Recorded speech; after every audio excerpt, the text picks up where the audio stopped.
first time I saw Heather was at a dance in the Memorial Hall in Bankfoot. 60-odd years ago that was. But I can see her now, with her green cardie and her tartan skirt and her red hair all tied back. She was 18 just. Worked in the office of MacDonald Fraser Mart in Perth. Went in and out every day on McLennan's bus. Man, but she was a broad dancer. So licht and cheery, I sometimes thought she'd float up to the ceiling, smiling and laughing and clapping her hands till they were red raw. Oh, how I wished I could dance with her, but I couldn't. You see, I was in the band. Wally Fraser on the piano, Danny Murray on the drums, and me on the double bass, which I carried around in my bike. Aye, I made a set of straps for it and carried it on my back as I pedalled along.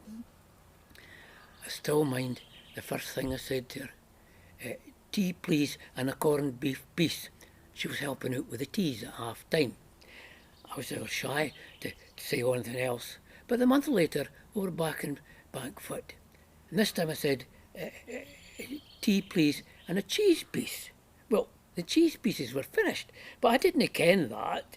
I just fancied a change. But she just gave me a wee smile, patted the back of my hand and said, you bide there and I'll have on McEwan. Well, I thought, if she's prepared to make me a piece special, we'll maybe get on fine together. So I speered at her, would she like to go for a walk the next day up towards Bairn Glen? That was the Sunday. She said aye, and away we went. We were married 10 weeks later, just like that. Couldn't have been easier, or so simple. Nothing was simpler in they days. Feels like a million years ago sometimes, and other times it's just like yesterday. Folks sometimes speer at me how I never got married again, but what me and Heather had was special. It just didn't last long enough. 3 years later, I was out ploughing a field. No, I wasn't ploughing it, I was harrowing it. Harrowing a field, new sown with barley. So one of these dry, dusty days you get in the spring. I was using a Massey 135. It was fucking a fine job, good going with tractor. Well, as I was coming up towards the ferm road, I saw them.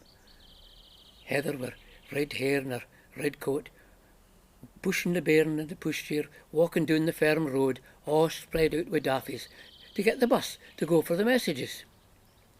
I could still see them after I turned if I looked over my shoulder. Not a care in the world. But when I got to the far end and turned in the end rig, the bus was in the field, out of the ditch and through the fence. I was off that tractor and running like a dafty, running like I'd never stop, my jacket flapping at my back, my bonnet blowing off in the wind. Both of them. Bairn wasn't 12-year-old. It just all seemed a bit unfair. But there you are. I couldn't marry another woman after that. No after that. So I just got married to the land and to the seasons, the wind and the rain, ploughing, seed time and harvest. Aye.